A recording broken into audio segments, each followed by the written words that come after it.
Saya dibawa ke kamarnya. Kang, kalau Akang mau beban-beban utang Akang lunas, Akang ingin hidup kaya raya, sudah kawin saja sama saya. Kalau kamu coba main-main di sini, yang sudah tirakat di tempat ini, utamanya di Sendang, ini saya bukan nakutin. Di sini siluman buaya putih ada di sini. Setelah bergetar, tiba-tiba di depan saya muncullah sosok ular besar. Jadi ke bawahnya ular, ke atasnya manusia dan memakai mahkota. Gelap gulita. Telunjuk di gini pun saya tidak kelihatan. Malam kedua saya coba, mudah-mudahan di malam kedua ini datang Ratu Blorong, akan saya hadapi.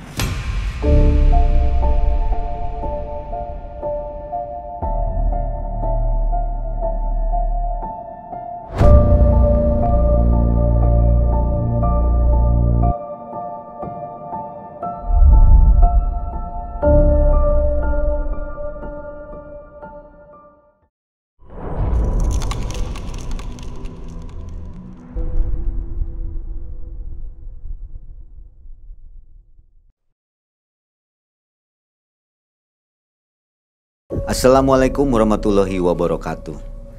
Selamat malam Sobat MM. Jumpa lagi bersama saya Mang Ei dan tim yang tentunya akan mengantarkan kisah horor misteri dan tragedi tentunya.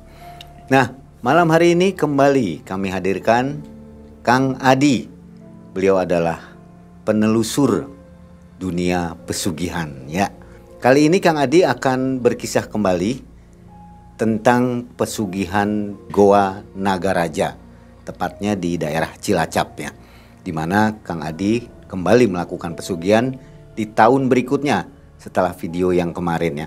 Masih ada satu episode lagi setelah video ini, itu Kang Adi akan menutup kisahnya di episode terakhir, yaitu pesugihan Ibu Ratu Pantai Selatan. Ya, pesugihan Ibu Ratu Pantai Selatan yang membuat beliau akhirnya berhenti dan tobat melakukan pesugihan. Jadi jangan kemana-mana, jangan skip videonya, tonton dari awal sampai akhir.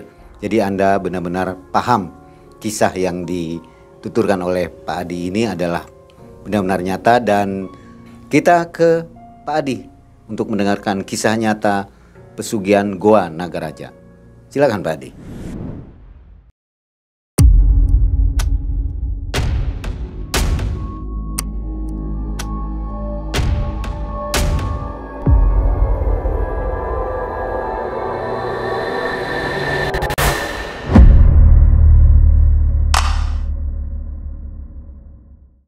Setelah kepulangan dari ritual pesugihan yang terakhir yang gua di Salatiga Semarang, saya kemudian Mang Ei biasa bekerja kembali seperti biasa.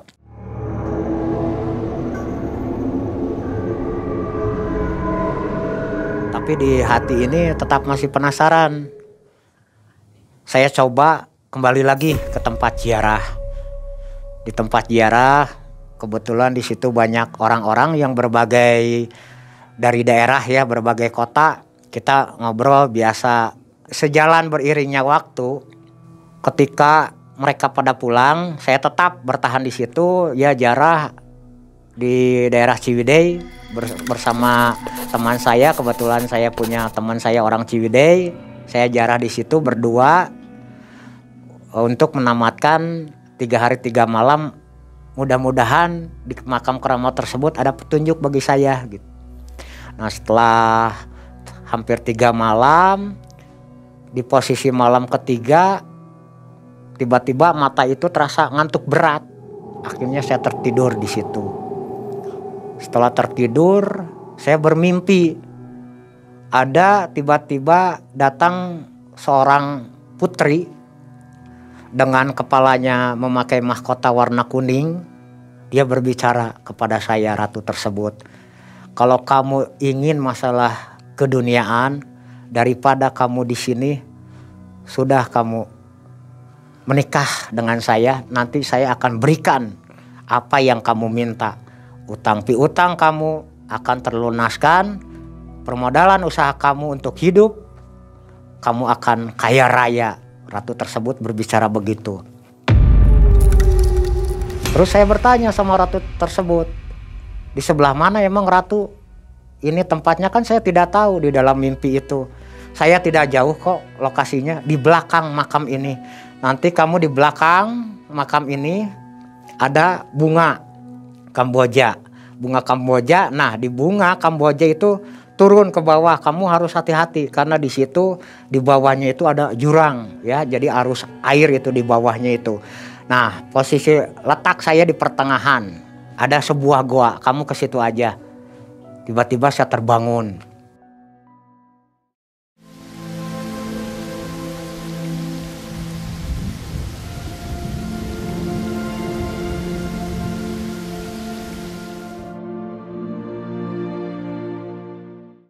Saya berbicara sama teman saya, "Duh Kang, saya malam itu mimpi didatengin ratu. Dia mau ngajak nikah sama saya, katanya ngapain daripada kita duduk di sini nggak ada hasil, lebih baik saya menikah dengan ratu tersebut." Barangkali itu mah cuman mimpi aja, mimpi tidur atau bunga tidur atau apalah, kata teman saya. Enggak, nih saya masih penasaran, apakah betul itu di belakang makam ini ada jurang ya dan ada guha. Kita cobain, kita lihat besok. Begitu besok siangnya saya lihat, pas lihat itu ada pohon Kamboja dan bunga-bunga terus rumput kan. Saya pegang itu ke akar pohon, akhirnya saya lihat ke bawah. Ternyata pas di bawah di pertengahan emang semacam ada kayak lubang gitu ya, cuman kelihatan luarnya.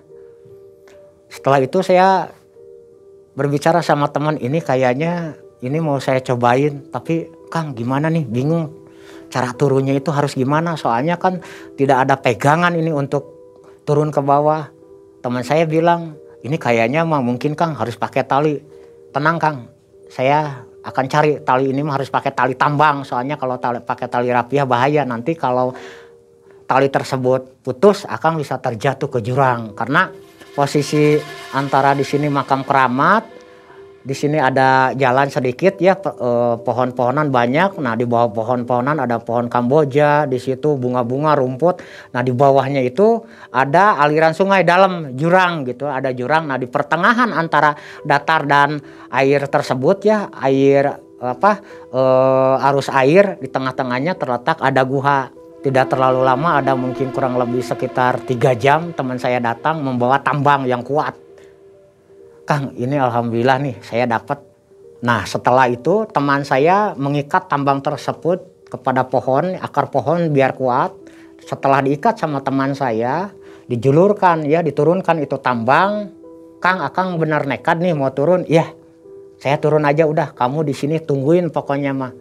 Selama 3 hari 3 malam kamu jangan kemana-mana, kamu di atas aja di makam, biar saya turun yang ke goa. Kalau ada apa-apa nanti saya kontak kamu. Karena saat itu saya tetap memegang HP ya, itu HP sengaja saya matikan dulu untuk menghemat baterai. Ketika kalau ada apa-apa kan saya bisa ngontak teman. Setelah saya turun menuruni tambang perlahan-lahan, muncullah saya tiba di depan gua. Guanya tidak terlalu besar lah, ada sedang ya, seukuran, ada mungkin 1 ruangan. Saya coba masuk, saya ikuti apa yang ratu tersebut bilang. Saya bersemedi dengan memejamkan mata. Setelah masuk posisi sesudah maghrib mulai gelap. Nah di situ mulai merasakan energi kuat banget. Ada angin. Di area tempat saya tirakat itu ada angin memutar. Tiba-tiba di telinga saya ada yang membisik, "Kang, ini saya di sini." Saya tengok kanan, saya tengok kiri, nggak ada siapa-siapa karena saking gelapnya di goa tersebut. Sambil menunggu kehadiran ratu tersebut, saya tidak membacakan kalimat-kalimat apapun biar cepat hadir. Ada kurang lebih mungkin sekitar 2 jaman, terasa ngantuk berat. Terasa mata ngantuk berat, saya tertidur. tiba-tiba saya sudah berada di sebuah keraton. Ratu tersebut membawa saya, "Kang, sini." Nah saat itu juga Mang Eya saya bingung. Kok tadi perasaan lagi tidur tapi tiba-tiba ini saya ada di keraton. Dan di hadapan saya ada sesosok ratu dengan memakai mahkota yang rupanya sangat cantik luar biasa. Saya ikuti karena tangan kanan saya dibawa sama ratu tersebut. "Kang, ayo ikut." Saya dibawa ke kamarnya. "Kang, kalau Akang mau beban-beban utang Akang lunas, Akang ingin hidup kaya raya, sudah kawin saja sama saya." Ratu tersebut mengatakan hal itu. Tapi nih Nyimas, maaf sebelumnya. Kalau andai kata saya menikahi Nyimas, apakah nanti akan ada tumbal seperti yang lainnya? Misalkan meminta tumbal anak atau keluarga, saya nggak mau. Ratu tersebut menjawab, "Oh Kang, nggak ada. Karena saya suka sama Akang. Asal Akang mau nikah dengan saya, Akang tidak usah memberikan apapun. Saya tidak akan meminta apapun dari Akang. Yang saya minta, Akang cukup nikah dengan saya." Saat itu dia berbicara begitu. Tiba-tiba terpikiran. Dalam pikiran saya itu, ini tidak meminta tumbal apapun. Udahlah, saya nikah aja. Toh apa susahnya cuma nikah. Nah ketika saya mau mengucapkan, "Saya Nyimas bersedia nikah sama Nyimas." Ketika saya mau mengucapkan kata-kata tersebut, tiba-tiba suasana kamar itu bergetar, gelap gulita. Dan di kejauhan saya ada yang bersosok, ada sesosok penampakan memakai gamis. Beliau berbicara sambil menunjuk tangannya ke saya, "Kamu jangan mau. Kalau kamu ingin tahu ratu itu siapa, nih lihat sama kamu." Nah sosok yang berjubah putih dengan sorban, memakai sorban, menunjuk. Ketika ditunjuk, itu yang tadinya ratu cantik, tiba-tiba setelah ditunjuk sama beliau yang memakai sosok jubah putih, berubah wujud menjadi seekor ular yang sangat besar, Mang Ei. Ada kemungkinan setinggi pohon kelapa dengan posisi badan yang sangat besar di situ. Nah saya di situ kan menggigil di dalam mimpi itu. Ini gimana saya larinya? Sudah, kamu sekarang pejamkan mata, ucap kata bismillah dan loncat ke sini. Ketika beliau mengatakan hal tersebut, saya karena melihat di situ di bawah masih ada jurang yang mana tadinya bangunan tersebut berbentuk keraton dan kamar, kok tiba-tiba saya berada di mulut goa yang di bawahnya ada jurang. Akhirnya saya memberanikan diri dengan memejamkan mata dan mengucap nama bismillah. Saya loncat itu langsung. Ketika saya loncat, beliau berbicara sudah ada di pinggir saya. Dengan bahasa Sunda, kalau bahasa Indonesianya begini. Beliau berpesan, "Udah Jang, kamu jangan menikah dengan ratu ular tersebut. Ini perbuatan syirik dan musyrik menyekutukan Allah. Kamu tidak ada bagian. Udah, kamu pulang sana. Pulang aja kamu." Saya disuruh pulang, Mang Ei. Setelah saya disuruh pulang, tiba-tiba saya terbangun di mulut goa tersebut. Besoknya ketika terlihat di pagi hari, mungkin saya di situ rencana yang tadinya mau 3 malam, saya jadi 1 malam. Tidak jadi dikarenakan mengalami mimpi tersebut. Saya kontak teman saya, "Tolong pegang tali tambang, saya akan naik lagi." Akhirnya saya naik. Setelah saya naik, ceritakan masalah semalam itu sama teman gini. Lalu teman saya berkata, "Ya udah Kang, sekarang karena Akang mungkin tidak ada bagian di dunia beginian, dunia pesugihan, udah Kang mending tobat aja lah." Itu kata teman saya. Tapi karena hati saya masih penasaran ini. Karena apa yang saya cita-citakan, apa yang saya cari belum terlaksana. Teman saya nyerah setelah bicara begitu. "Ya udah Kang, kalau Akang masih tetap keinginan begitu, ya udah aja, itu hak Akang." Teman saya udah posisinya udah bingung, dia ngelihat tekad saya masih tetap ingin mencari. Pada akhirnya teman saya itu, Kang, ayolah kita pulang, ntar aja, sekarang masih posisi pagi kan, nanti aja nunggu siang sambil kita makan dulu. Di saat ke warung, di situ ada tiba-tiba rombongan yang ziarah. Nah di situ ada komunikasi, kita kan ngobrol-ngobrol. Ketika kita ngobrol-ngobrol, salah satu sesepuh yang memimpin rombongan tersebut, Akang sudah nyobain ziarah kemana aja? Aduh Pak, masa lalu saya mah kelam gini-gini. Saya curhat sama beliau, Pak, di mana nih kira-kira tempat yang bagus untuk mencari petunjuk? Udah, Akang udah pernah ke Gunung Serandil belum, Cilacap? Belum Pak. Emang itu sebelah mana? Beliau mengatakan bahwa di Gunung Serandil itu begini-begini. Nah di situ Kang, di Gunung Serandil itu ada juga Gua Nagaraja di situ. Coba Akang ke sana, mudah-mudahan ada petunjuk dari sana.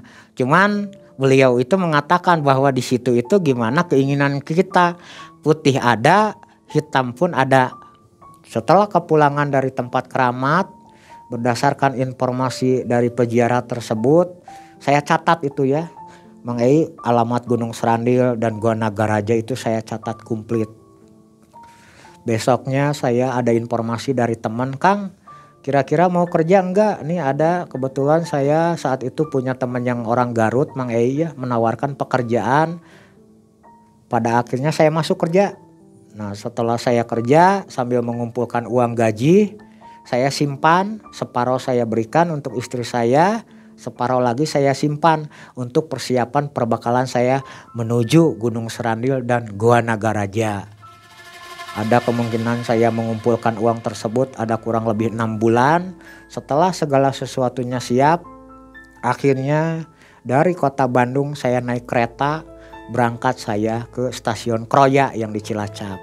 Posisi pagi hari sudah sampai saya di stasiun Kroya.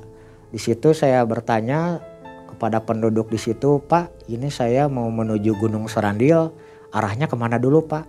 Udah Bapak, kata penduduk tersebut, Bapak jalan aja, nanti di situ di pasar ada angkutan pedesaan untuk menuju Gunung Serandil, udah aja ke situ Pak. Terima kasih Pak, saya bilang begitu. Jalan, setelah berjalan saya menemukan angkot ya, kalau di kita mah angkot pedesaan. Saya bilang ke supir, Pak, ini tujuan ke Gunung Serandil? Ya, ke Gunung Serandil. Naiklah, saya sendiri saat itu naik. Nah seiring perjalanan waktu, saya sampailah di Gunung Serandil. Jadi ketika sampai di Gunung Serandil itu berbentuk gapura, saya menemui juru kunci. Lalu juru kunci bertanya, Bapak dari mana? Saya dari kota Bandung Ki. Tujuan ke sini mau apa? Ya saya mau ziarah. Ziarah apa? Apakah mau jalur putih apa hitam? Kalau misalkan nanti saya ngambil jalur hitam, ini syaratnya apa aja Ki? Kalau jalur hitam di sini harus nyembelih kambing, Pak. Kalau jalur putih tidak. Oh gitu. Tapi saya nggak punya uang. Saya bilang begitu ke juru kunci karena saya bawa ke sini juga Ki, ongkos itu cuman pas-pasan. Ya udah. Gini aja, kata juru kunci tersebut berkata sama saya, antara kamu mau ngambil jalur putih atau jalur hitamnya, nanti kamu akan dapat petunjuk di Gunung Serandil. Udah kamu jangan banyak pikiran sekarang, kalau mau ziarah ayo saya antar aja. Setelah menjelang maghrib akhirnya saya masuk. Jadi yang namanya Gunung Serandil itu Mang Ei ya, jadi di situ ada gapura. Di dalam itu jadi campur aduk berbagai agama di situ. Jadi ada semacam kuil-kuil, ada patung-patung dewa gitu ya. Jadi campur aduk di situ. Saya berjalan sama juru kunci, saya dibimbing ritual. Pertama datang ke Dampo Awang ya. Saya Dampo Awang itu berbentuk makam keramat tapi ada pohon jambu di pinggirnya, terkenal juga dengan Syekh Jambu Karang Tunggal gitu. Nah setelah itu, Ki, ini saya setelah ini kemana? Ayo saya ngikutin aja juru kunci. Akhirnya kita tiba di petilasan Eyang Semar. Jadi di situ itu petilasan Eyang Semar, di sana disebutnya Kiai Semar, berbentuk punden tapi ada patung Semar. Saya disuruh tirakat di situ. Nanti setelah di sini kamu tirakat lagi di sebelah sana ya. Di arah kiri dari petilasan patung Eyang Semar itu ada istrinya. Nah setelah di situ akhirnya beliau pulang. Saya menekuni di situ apa yang beliau katakan itu juru kunci. Saya mencoba membaca amalan karena di situ saat itu saya disuruh membaca amalan, dan memang waktu saat itu saya sudah antara udah nggak mood ya Mang Ei, antara posisi meneruskan pesugihan ini atau tidak. Saya udah di situ udah rasa semangat saya itu udah mulai tidak semangat gitu, karena apa yang saya cari, apa yang saya kejar-kejar dunia pesugihan ini tetap saya belum mendapatkan apa yang saya inginkan. Saya di situ membaca amalan untuk meminta petunjuk. Ketika saya membaca amalan pada malam harinya, tidak ada aktivitas penampakan apapun itu di Gunung Serandil. Yang kata rombongan peziarah itu ada ini, ada itu, nggak ada. Karena posisi di situ ya bagaimana mau ada penampakan, karena posisi terang, banyak lampu. Cuman ritual di Gunung Serandil ketika kita tirakat di petilasan Eyang Semar, kita diharuskan berjalan dari mulai jam 6:30 malam. Berjalan 7 kali memutar area tersebut. Di situ ritualnya kalau di Gunung Serandil. Saya coba apa yang juru kunci tersebut sarankan, saya mencoba ikuti ritual dengan berjalan kaki mengelilingi area tersebut sebanyak 7 kali. Setelah itu saya tertidur. Setelah mengelilingi karena capek, saya tertidur. Dan besok paginya saya terbangun, saya tidak mendapatkan petunjuk apapun. Nah di situ saya teringat obrolan dengan pimpinan rombongan tersebut. Saya coba nih kayaknya Nagaraja, gua Nagaraja. Karena di Gunung Serandil tidak mendapatkan petunjuk apapun. Tiba-tiba saya ada orang itu datang, Kang dari mana? Kita kan ngobrol-ngobrol di situ banyak juga ya yang dari berbagai kota. Saya dari Bandung, Kang. Oh kalau Akang dari mana? Saya dari Banten, yang dari Jakarta dan berbagai kota lainnya. Semalam mimpi apa, udah ada petunjuk belum? Orang tersebut bertanya sama saya, aduh Kang belum ada nih petunjuk. Kang udah aja gini, karena kita tidak mendapatkan petunjuk di Gunung Serandil, saya juga sama Kang tidak mendapatkan. Gimana kalau kita ke Gua Nagaraja aja? Emang areanya di sini juga Kang? Ya di sinilah, nggak terlalu jauh, cuman kita naik perahu dari sini. Paling Kang gini aja, kita patungan naik perahu untuk ongkos ke Gua Nagarajanya.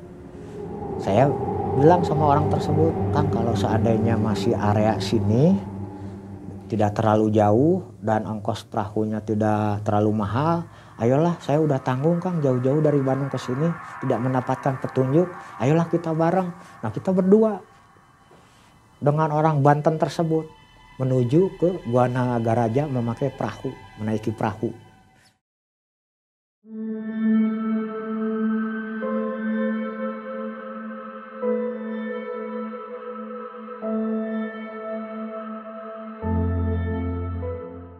Ketemulah rumah juru kunci. Saya langsung mengemukakan keinginan saya, Pak, saya dari Bandung begini. Kemarin semalam saya udah di Gunung Serandil Pak, tapi saya tidak mendapatkan petunjuk. Juru kunci tersebut bertanya, memang akang-akang ini mau apa kesini jauh-jauh datang? Mengharap apa? Ya gini aja Ki, mudah-mudahan dengan kedatangan kita ke sini mengharap ada petunjuk atau bentuk bantuan apapun lah dari dunia gaib. Katanya Gua Nagaraja bagus nih kalau kata orang-orang berdasarkan informasi yang saya dapatkan hingga saya sampai di sini. Oh gitu. Ini Akang tujuannya ke sini mau niat jalur putih atau jalur hitam? Kalau jalur hitam di sini apa aja Ki? Lalu informasi dari juru kunci tersebut mengatakan bahwa di situ jalur putih ada beberapa petilasan. Jalur hitam juga ada, di antaranya di situ ada pesugihan Nyi Blorong dan pesugihan Buaya Putih. Nah nanti kamu tinggal memilih, mau memilih yang mana akan saya tempatkan. Ki, kira-kira untuk ke dalam melakukan ritual tersebut, apa aja yang harus saya bawa, karena saya tidak membawa apa-apa, uang juga pas-pasan. Udah kebetulan itu juru kuncinya baik, kamu beli aja kelapa dawagan, udah aja cukup itu. Dengan pinang, kalau pinang di sini nanti saya carikan. Baik itu juru kunci, Mang Ei ya. Nanti malam kita masuk, kita berdua masuk. Kita berdua masuk, nah di mulut goa kan besar itu Mang Ei ya, goanya itu besar. Goanya besar, ketika masuk kita dibimbing sama juru kunci. Nah ini musola, kan di goa itu tapi ada musola. Ada musola. Di sini ada musola. Kalau yang mau jalur putih, kalau mau sholat silahkan di sini. Setelah dibimbing ya, kita dibawa lagi. Dibawa lagi kita harus mencuci muka, yaitu ada bak. Itu posisi bak itu sengaja dibikin oleh penduduk tersebut untuk menampung air yang menetes dari goa, dari atas goa. Menetes, ditampung, itu sumur Kasinoman ya.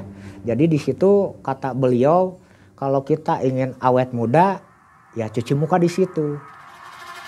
Setelah kita cuci muka, beliau lagi membawa ke tempat keramat yaitu Eyang Nogorojo. Jadi Eyang Nogorojo itu keramik ya seperti punden. Nah ini Eyang Nogorojo. Tapi kamu ingat, kalau mau ritual di daerah sini, kamu hati itu harus yakin dan pol, dan kamu jangan coba main-main. Karena kalau kamu main-main di sini, yang sudah-sudah banyak peziarah yang tirakat di sini dilempar sama penghuni di sini. Kamu hati-hati karena ini goa. Dan di situ emang walaupun posisinya sore, saya sampai di situ energinya emang sudah terasa banget ya Mang Ei gitu. Setelah itu saya dibawa masuk lagi. Ayo sekarang kamu masuk lagi. Masuk kemana Ki? Udah di sana. Jadi di petilasan Eyang Nogorojo itu ada lagi yang ke dalam, yaitu petilasan Eyang Nogogeni. Nah kita untuk menuju ke arah gua itu nggak bisa berjalan begini berdiri, kita harus agak menunduk. Karena lorong-lorong gua itu emang kecil, kita menunduk jalannya. Kita masuk menunduk, setelah kita masuk menunduk, saya sama teman saya berdua didampingi juru kunci di depan, akhirnya kita sampai di petilasan Eyang Nogogeni. Beliau juga mengatakan, nah ini merupakan pintu gerbang untuk menembus juga kerajaan Ibu Ratu Pantai Selatan. Beliau mengatakan itu karena Ibu Ratu Pantai Selatan dan Nyi Blorong di bensinnya itu banyak di mana-mana, pintu-pintunya ada. Beliau mengatakan itu. Nah nanti kamu saya bimbing untuk ditunjukkan tempat-tempat area ritual di sini. Nanti silahkan kamu akan memilih yang mana dan kamu akan tirakat di area mana. Nah, beliau mengatakan begitu.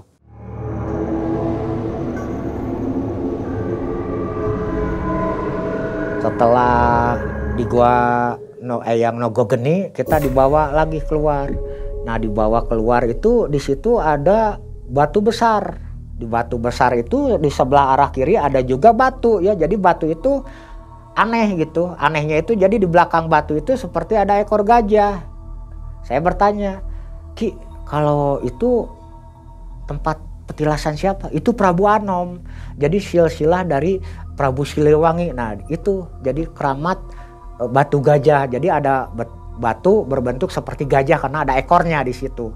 Nah udah sekarang ayo, saya mengikuti juru kunci. Setelah kita nyampe di depan batu besar, nah di sini ini petilasan Bunda Ratu. Kalau dari kacamata lahir ini berbentuk batu besar biasa. Tapi kalau dimensi gaib ini merupakan kereta beliau. Setelah dari petilasan Bunda Ratu, kita berdua diajak kembali oleh juru kunci menuju Sendang. Menuju Sendang. Jadi di lorong guha itu untuk kita menuju Sendang itu lebih parah jalannya, Mang Ei. Lebih parah itu kita tidak bisa posisi berdiri atau membungkuk setengah badan, kita harus betul-betul membungkuknya benar-benar ke bawah karena saking lorong-lorongnya itu kecil untuk menuju ke sendang tersebut. Nah, setelah kita mengikuti arahan juru kunci masuk, juru kunci di depan, kita berdua mengikuti beliau. Setelah masuk sendang, di dalamnya itu banyak air, ada air ya, semacam kayak telaga begitu. Airnya sangat jernih. Nah, di sini kamu harus mandi dulu 41 gayung. Jadi 41 kali mandi. Tarik gitu. Jadi ketika kamu memandikan tersebut, niatkan keinginan kamu itu ingin apa datang ke tempat ini. Ini sendang Dewi Sendang Sari. Jadi kita akan mengambil sarinya di sini. Ikuti apa yang saya sarankan.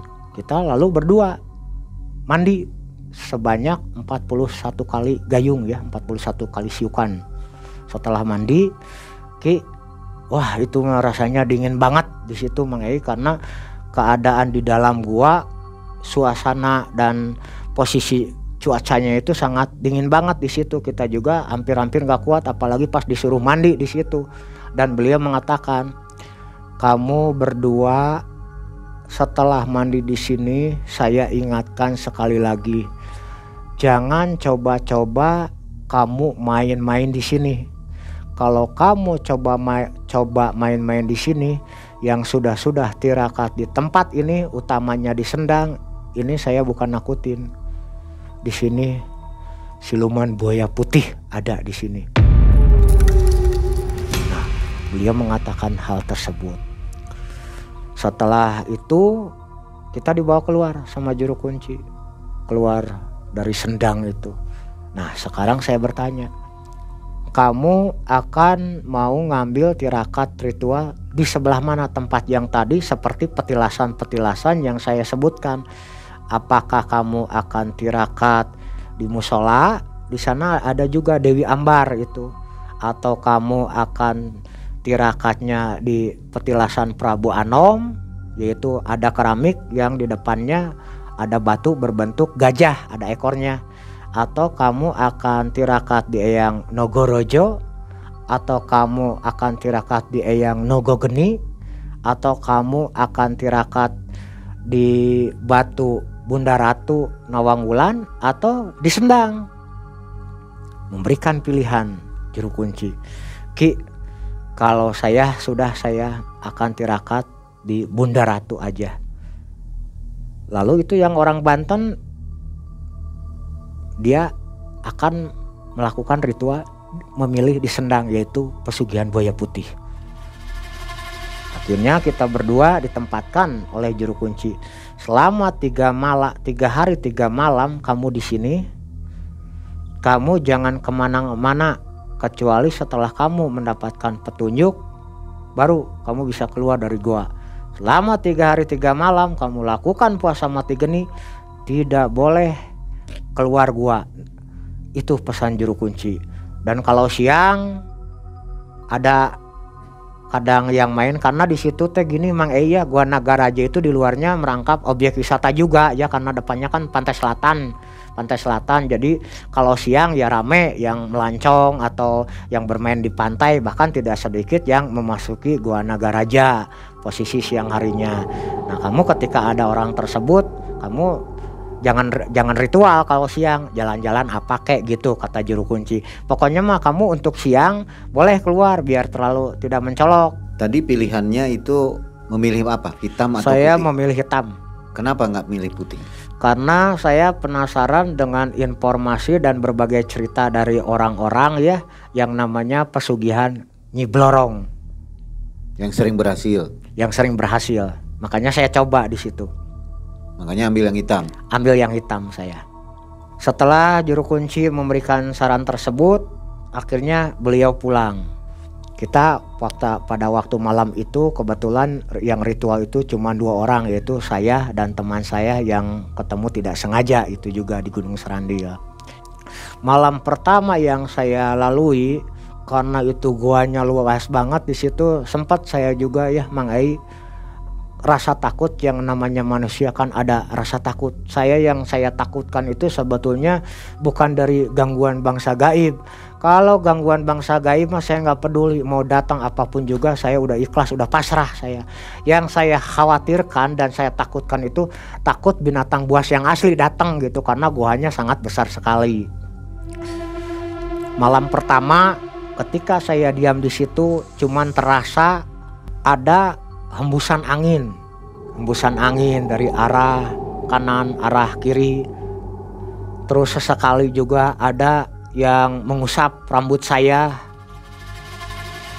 Nah malam itu yang namanya di goa Mang Eyah, karena sangat gelap sekali, yang namanya energi gaib itu benar-benar terasa.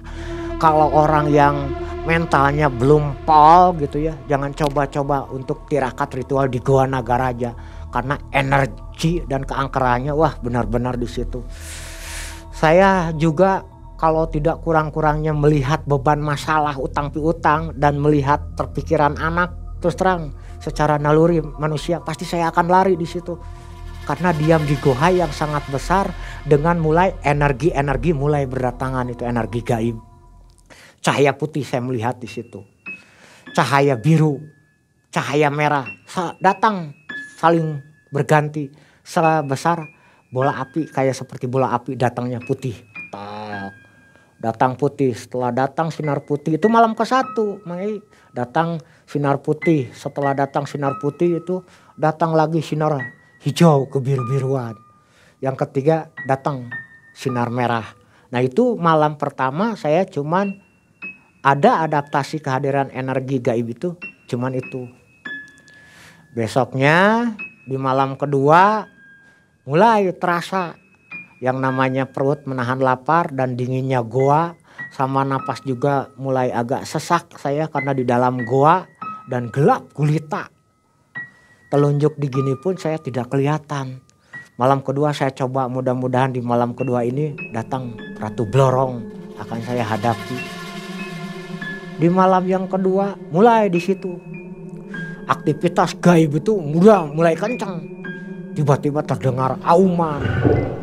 Kayak auman seekor harimau menggeram, auman yang jalan kaki, dep dep dep dep. Itu mulai eksistensi alam gaib itu mulai datang di malam kedua itu lebih kencang dari malam sebelumnya. Setelah ada yang jalan tiba-tiba dek ke punggung saya itu kayak sepasang ada tangan, tapi kerasa itu kukunya gitu, kayak memegang, kerasa sama saya kukunya ini berbulu. Saya diem aja di situ. Dan saya tidak sedikit pun menutup mata. Walaupun dalam keadaan situasi ruangan itu gelap gulita, saya tetap membuka mata ingin tahu kehadiran gaib apa saja nanti yang akan datang. Nah setelah yang memegang punggung saya, tangan memegang punggung saya itu tiba-tiba cuman sekejap hilang. Setelah hilang, tiba-tiba di bawah, di depan saya itu di bawah ada seperti seekor ular kecil. Kenapa kelihatan walaupun posisi gelap? Karena ada warna gitu, ada warna. Jadi energi dari ular tersebut tuh keluar energinya warna kuning. Saya kelihatan itu ular kuning kelihatan. Pakai mahkota, cuman hilang, cuman sebentar. Hilang sebentar. Nah itu posisi di malam kedua, eksistensi keberadaan gaib yang begitu datangnya lebih kencang dari malam yang pertama. Ketawa, suara perempuan, cekikikan, tiba-tiba menangis, cekikikan, menangis begitu mengganggu konsentrasi saya. Saya tetap di situ Mang Eyah, saya bertahan tidak lari. Walaupun rasa takut tetap, yang namanya manusia ada rasa takut, tapi saya tetap berusaha untuk tidak lari. Setelah hilang suara tawa perempuan tersebut, tiba-tiba saya melihat ada sosok putih. Dia cuman melotot ke saya, melihat, tidak berbicara, tidak mendekat, seperti sosok pocong dengan kain kapan putih, cuman melihat ke saya. Saya diam di situ, yang mana dari roman mukanya karena itu tidak terlalu jauh, dan walaupun dalam keadaan gelap gulita, ketika ada penampakan tersebut ada seberkas-seberkas cahaya kilatan. Jadi saya melihat dengan jelas sosok pocong tersebut, sosok kuntilanak tersebut, atau sosok yang memegang, kayaknya yang tadi memegang sosok genderuwo karena dengan kuku yang panjang kerasa sama badan saya dan tangan serta bulu-bulunya yang tebal kerasa sekali sama saya. Itu aktivitas penampakan di malam kedua. Besoknya pas malam ketiga sama, eksistensi gaib, kedatangan gaib itu begitu dahsyat seperti malam yang kedua. Hampir-hampiran di situ saya sempat shock ya, hampir juga kabur saya itu karena saking kencangnya itu yang namanya energi yang datang, yang menyentuh, yang melilit itu semakin dahsyat itu datangnya. Setelah eksistensi keberadaan gaib itu datang, penampakan, sosok penampakan yang cuman sebentar hilang. Setelah hilang, dalam keheningan saya berpikir, apa yang saya tunggu-tunggu belum datang. Aduh, gawat ini kalau belum datang. Saya mungkin harus melakukan lagi ritual yang 4 hari 4 malam. Tapi kata juru kunci dalam pikiran saya itu, kata juru kunci di sini 3 hari 3 malam selalu ada kepastian gitu, petunjuk. Ketika saya dalam pikiran begitu, lagi merenung, berpikir, dan saya di situ saat sedih juga yang Mang Ei. Sedihnya karena saya kepepet masalah beban utang piutang, dan saya ingin memberikan modal usaha kepada istri dan orang tua saya yang kesusahan. Sampai saya di saat itu sedih Mang Ei, saya berdiam diri di goa gitu ya, berdiam diri di goa. Tapi saya nggak ambil pusing. Yang penting apa yang saya cita-citakan tercapai demi kebahagiaan keluarga saya dan orang tua juga. Ketika saat itu saya pikiran itu berkecamuk, tiba-tiba bergetar. Di gua itu terasa bergetar. Ada gemerincing, suara gemerincing, bergetar itu gua. Bahkan tempat saya bersila juga bergetar.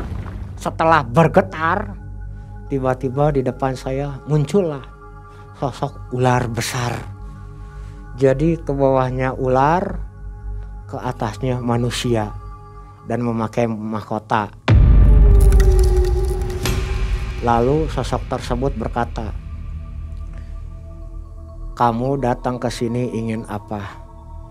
Dalam pikiran saya mungkin ini Mas Ratu Blorong. Dengan tegar saya berkata, "Saya ingin utang-utang saya terlunaskan Nyimas Ratu, dan saya punya modal untuk menghidupi keluarga saya, walaupun dengan cara apapun saya akan tempuh syarat-syaratnya." Saya katakan begitu. Lalu ratu tersebut berkata, "Kalau apa yang kamu inginkan akan saya berikan, tapi kamu siap dengan permintaan seandainya saya meminta." Nah disitulah ada negosiasi. Meminta apa nih Mas Ratu?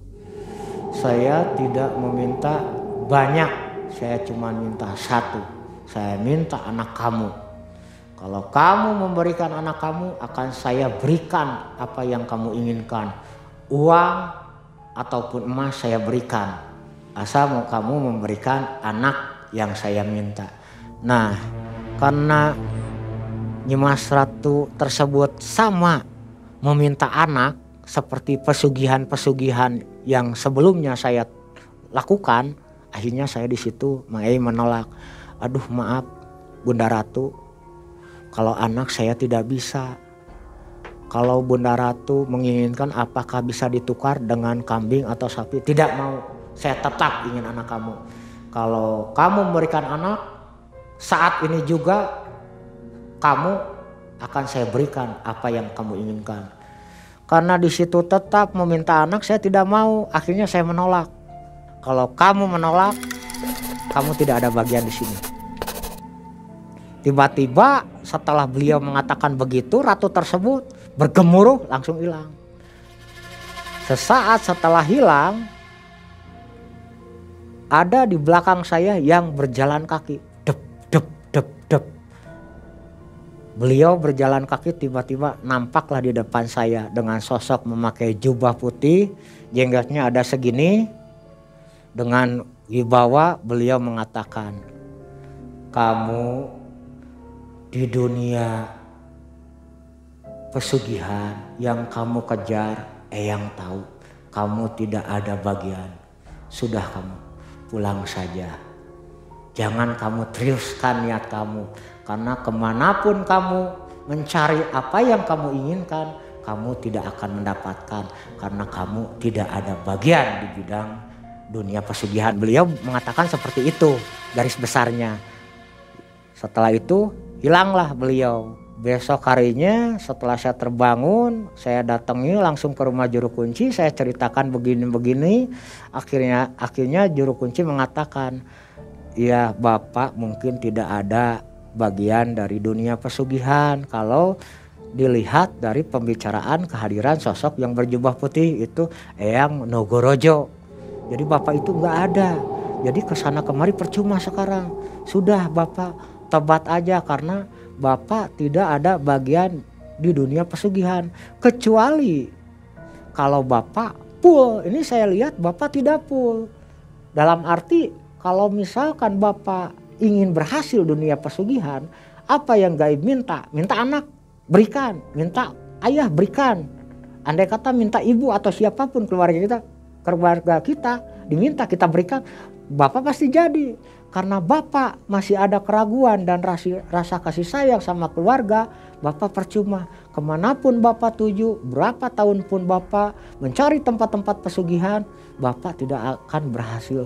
Sudah sekarang mending tobat dan sadar, kembali lagi ke jalan Allah, jangan meneruskan ritual-ritual seperti ini. Nah, beliau juru kunci mengatakan hal tersebut sekaligus memberi saran dan masukan. Itu Mang Ei. Akhirnya ya saya kembali lagi lah pulang ke Bandung setelah dapat wejangan dan masukan dari juru kunci. Apa yang saya lakukan semua ini akan sia-sia. Di situ saya sudah mulai rasa semangat saya untuk dunia pesugihan sudah mulai memudar dan sudah mulai patah semangat gitu Mang Ei. Kembali gagal ya. Kembali gagal Dan tetap dinasihati oleh orang berjubah untuk tidak melakukan lagi. Ini Sobat Malam Mencekam pastinya gregetan mendengar cerita dari Pak Adi ini. Saya sendiri gregetan, ini Pak Adi kok kekeh gitu ya, terus-terusan mencari. Nah di episodenya ini yang tadi mulai merasakan panggilan, artinya mulai disuruh tobat ya. Iya, udah mulai goyah saya, semangat saya untuk mencari dunia pesugihan udah mulai goyah. Mungkin gregetan Anda jangan diteruskan dulu, sabar dulu, tahan dulu gregetannya sampai di episode yang terakhir nanti akan dikupas semua oleh Pak Adi di pesugihan apa yang terakhir itu? Ibu Ratu Pantai Selatan. Ya, jadi meskipun sudah mulai tergerak hatinya untuk tobat, masih ingin melakukan satu pesugihan lagi. Tunggu kisahnya di video selanjutnya. Oke? Sobat terima kasih sudah bersama kami. Saya Mang Ei dan tim undur diri. Assalamualaikum warahmatullahi wabarakatuh. Waalaikumsalam warahmatullahi wabarakatuh.